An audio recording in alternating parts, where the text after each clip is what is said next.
Jedan minut NATO samita u Hagu košta više od €1.000.000. 24. i 25. juna u Hagu se održava samit NATO-a uz prisustvo 6.000 delegata i šefova država iz 32 zemlje članice Saveza. Prema procenama, bit će to najskuplji samit do sada. Ukupni troškovi iznose oko €183,4 miliona. Lideri će održati samo jedan radni sastanak u trajanju od 2,5 sata.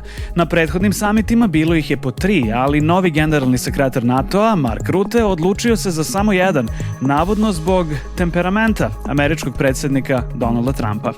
Hag već nedeljama sprovodi pojačane bezbednosne pripreme. Grad, koji je inače poznat po opuštenoj atmosferi u kojoj je Rutte, do skoro premijer Holandije, na posao išao biciklom, sada se pretvara u visoko obezbeđenu zonu.